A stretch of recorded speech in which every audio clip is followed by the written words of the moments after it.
it is so important these early formative years that we didn't want to send our kids to a shitty preschool with lower than average individuals. And you might say, well, Peter, that sounds so mean. No, it's not mean. It's an intellectual, informed decision based on knowledge and experience that we don't want to send. Let's be intellectually honest here. We don't want to send our kids to a school where the overall average of those individuals, those students, those kiddos, right, is going to be low. We don't want to send them to a preschool which is basically a glorified daycare, which is even worse because lower school and elementary school is basically a glorified daycare in the public school system today.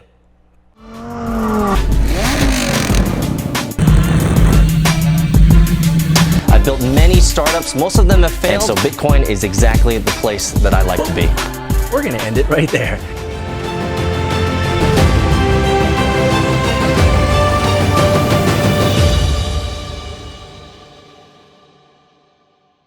Isn't there just something really unique and special about funerals and weddings? I mean, besides the obvious, right? When it comes to funerals and weddings, it's just a stark reality. It's just especially funerals.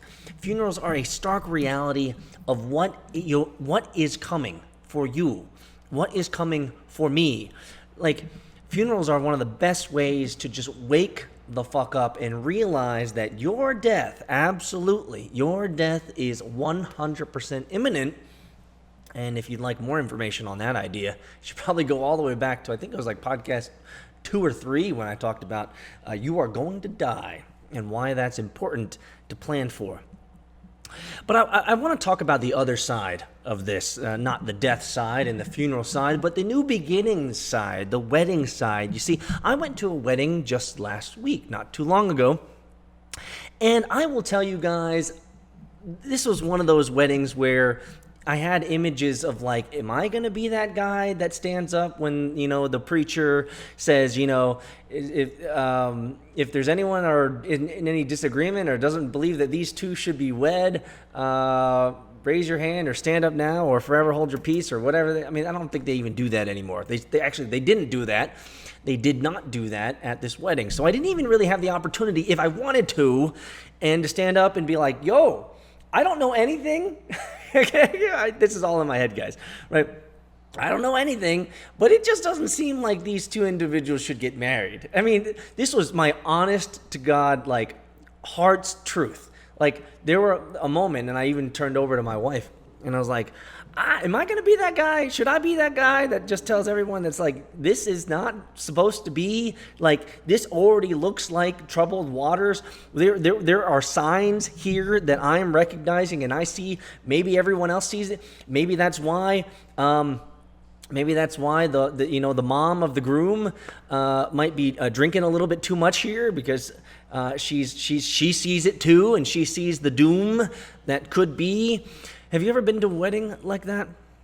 Have you ever been to a wedding where you just kind of saw the future and you hope that, and the future is negative with this couple, and you just know, and you hope to the Lord, you hope to Jesus that you're wrong, right? Because you don't want to be like, oh, I told you so. These two knuckleheads are getting married. Come on, guys, let's be intellectually honest here. It doesn't look like it's gonna last. Or these two personalities, I can't believe that somehow they got this shit to work. Maybe it's just the sexual nature of humanity, and these two are just so enthralled and so inflamed with passion that they cannot see outside the box.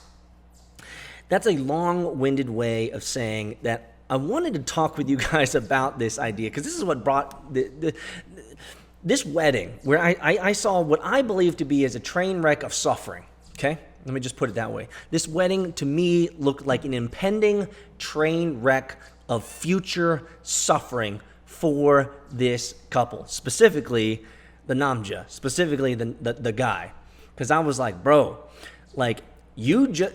Okay, hey, I can judge in my own mind, okay? Let me have my own thoughts. But I'll tell you guys, when I was watching this wedding, man, there were a couple times when I was looking at him and I was like, bro, you just got pwned, like life pwned, wife pwned, like spouse pwned. Like, she is going to take you all the way down. And if your love is what you said in your vows, then you, sir, I salute you, because you will go all the way down and you will completely serve this woman in ways that I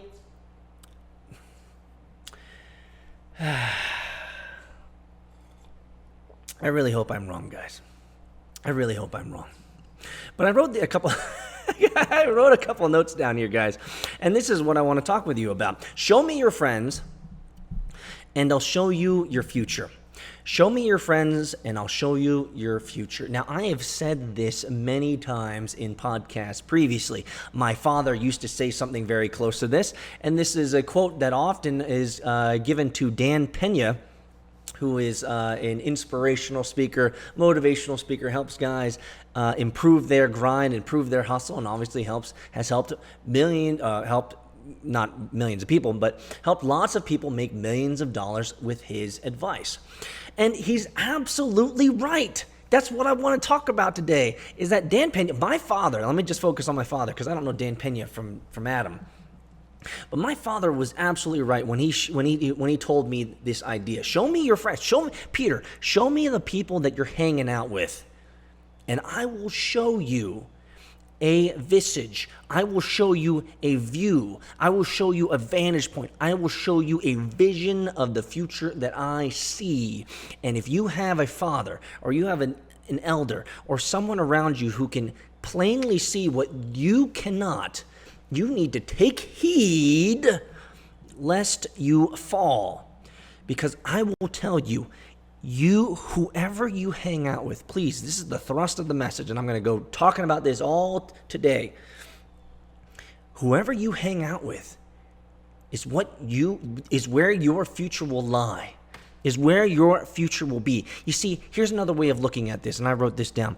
You are the average of those you surround yourself with. You are the statistical average.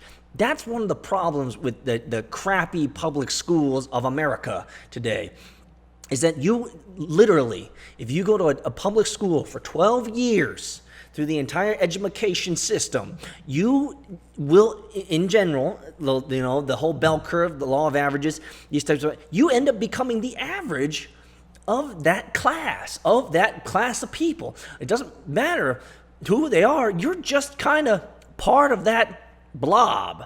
You are the average of those you surround yourself with. And this is something that my wife and I were so in tune with, because we had spent so much time in education, millions of dollars, by the way, with all the master's degrees between us.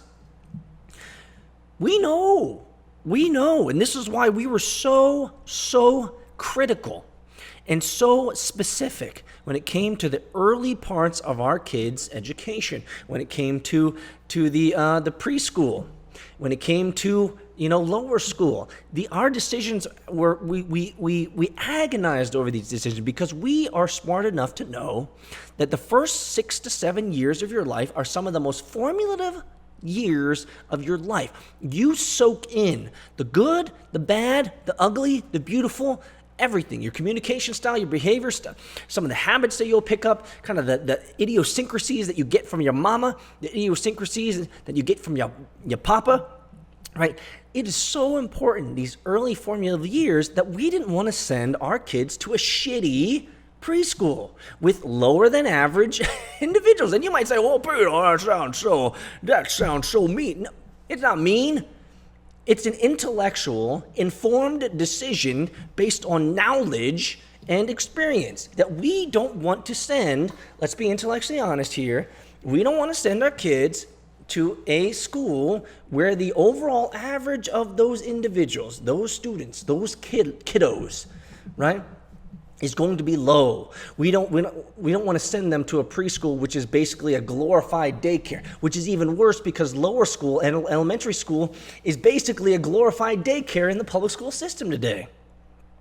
We didn't want to send our kids to a below average, because our kids are not average. I mean, they would be average if they were just got all their genes from me, but it's a good thing They got most of their genes from their mama, and their mama is beyond average, beyond anything that I could ever stand up against.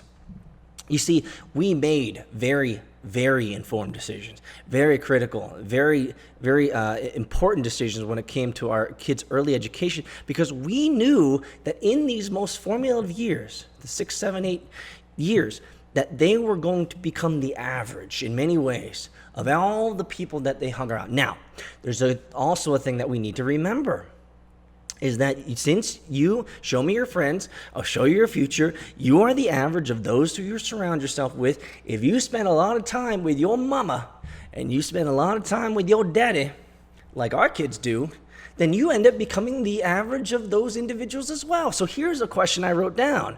Do you have an average family? I've talked about this before in other podcasts. Did your family fuck you? Did they raise you wrong? Did they screw you up? Did they say the wrong thing at the wrong time during the formative years that completely fucked you mentally and psychologically? Are your mental models completely jacked up because your parents fucked up? Or we've talked about this, and I might sound harsh, but let me rehash, if you want to go back to that podcast, let me rehash the general idea here. If you're fucked up in life today, it's your parents' fault. Do you spend more time with your parents, or lack of parents for some of you guys out there, than almost anyone else? Yeah, you became the average of the students of your class over time. But I tell you, your parents, they either fucked you or made you or gave you opportunities to be unfucked based on their fuckery and their foolery of being a parent for the first time or for a second time or third time. Ain't nobody got any script for this. Right? And so for me, I like whenever I think about this idea of how family could fuck you, I feel good. I feel good because I didn't really have that. Having 4 brothers and sisters, a family of 7 in terms of time. I mean, didn't have a whole lot of time to do a whole lot of anything except get to school, go to sports, and come home and be tired, especially when it came to my parents. My parents were always running all over the place trying to figure out how to get all these 5 kids out of the house, right? And so in terms of parental time, didn't have a whole lot of that. In terms of hanging out time with my younger brothers and sisters, didn't really have a lot of that because the age disparity, the age gap between us was so large that there was really nothing there. And I obviously had my brother, which basically was the only thing that I needed, right? I mean, talk about competitive. Talk about wanting to try to one-up each other. Talk about show me your friends, I'll show you your future. An individual who is never impressed with me, who always believes that I can do better, pushing each other all the way up. You know what? I would almost wish, and it might sound weird for me to interject this non sequitur into this podcast here, but I'll tell you, if you have twins, that is a blessing. If you are a parent and you are expecting kids and you're going to be expecting twins, you should be exuberant. You want to know why? Do you want to know why you should be super excited that you're having twins?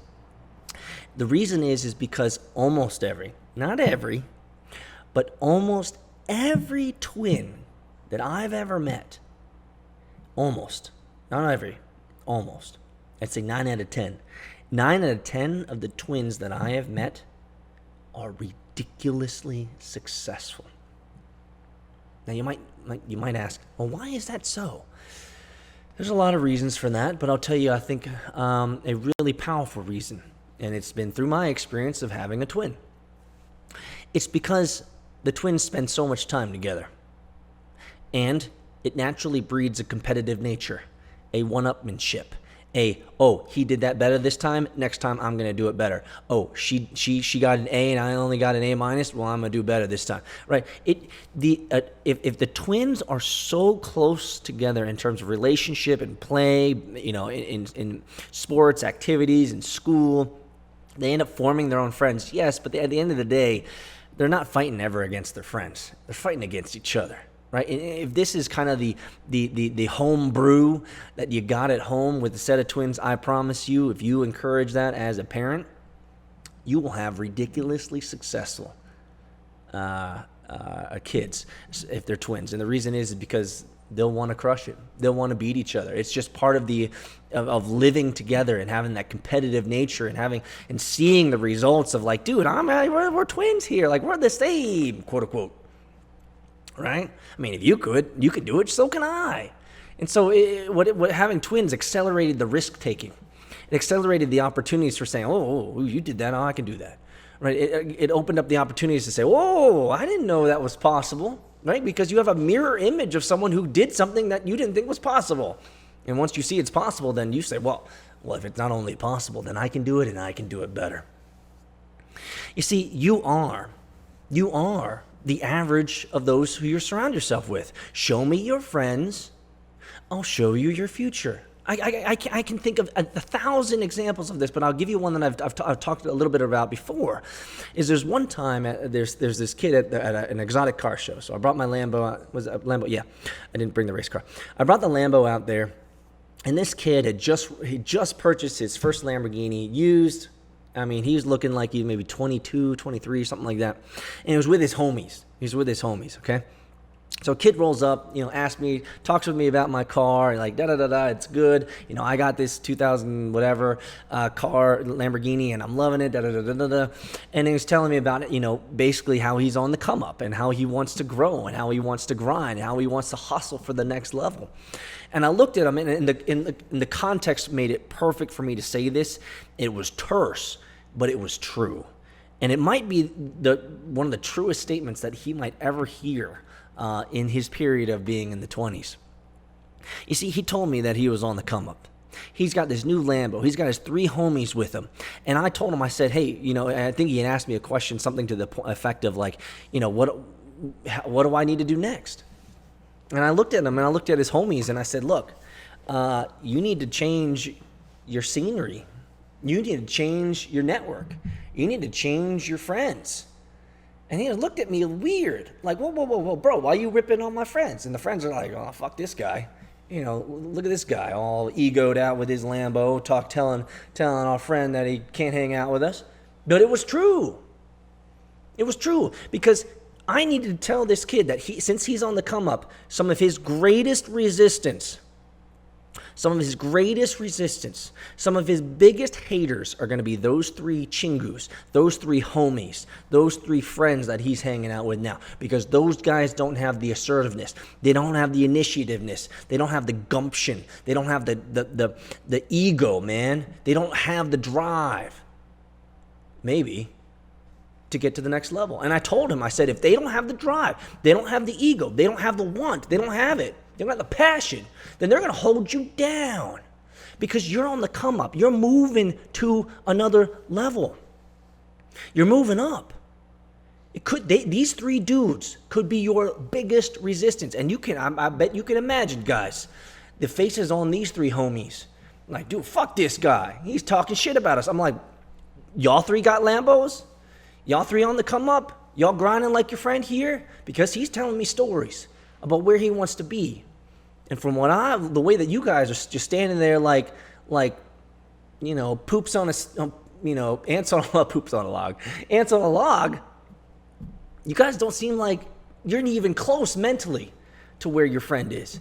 You don't even carry yourself in a way that makes it look like you're antsy, like you're ready to go, like you're ready to grind, you're ready to support your friend. You just here because your friend brought the Lambo for the first time.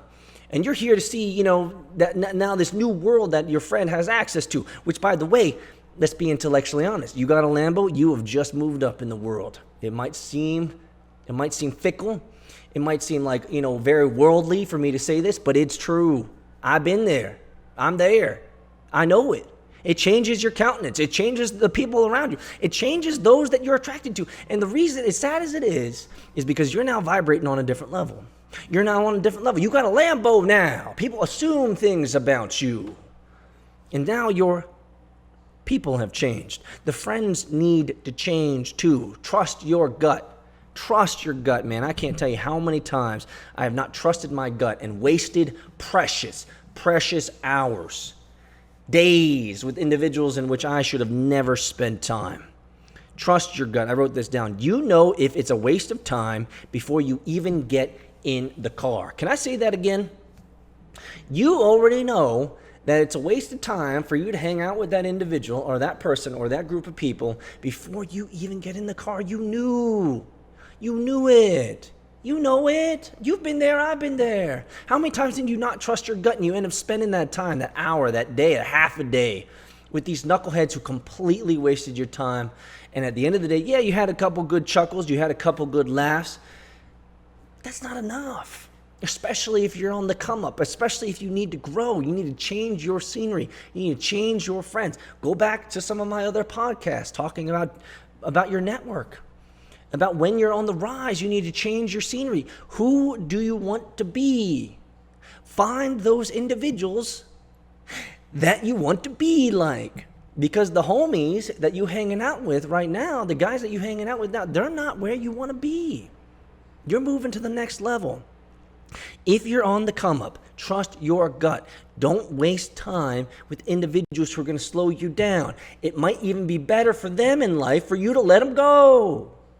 Because you retarding their growth. You slowing their growth because they're hanging on to you. But you're not the right person to hang on to now because you've moved on. You've matured. You've grown.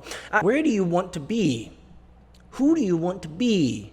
You need to find those individuals. You need to find those people that you want to be and be with them. That's where you need to be spending your time. Show me your friends. I'll show you your future.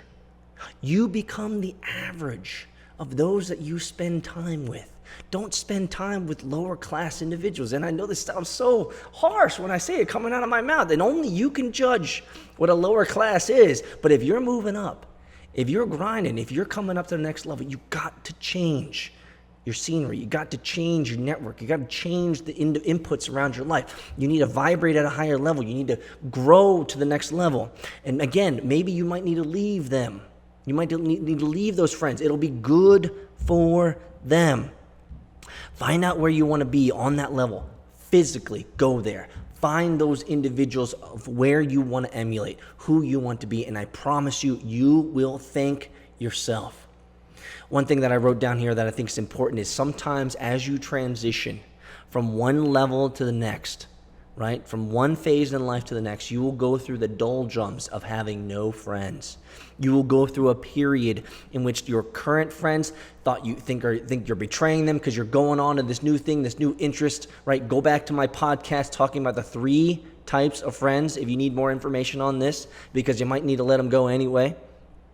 Right? But you might go through a period in which you don't have friends because you're on the search for new ones. The great thing about the online medium, the internet, guys, is you can find communities. You can find groups of people that have already been where you want to be. They already have experience of what you want to do.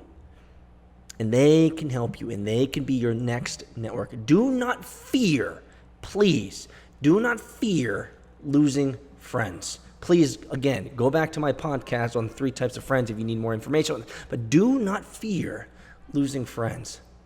Don't fear it, because there's 3 different types, and 2 of them, it's okay to move on. Show me your friends. I will show you your future. Consider today who you're hanging out with. Consider today how you're spending your time with individuals who might not be where you want to be. And if you're realizing that, then maybe it's time to change your friends. Let me know in the comments if you enjoyed this particular message and what you're going to do, who you're going to share it with. Let me know.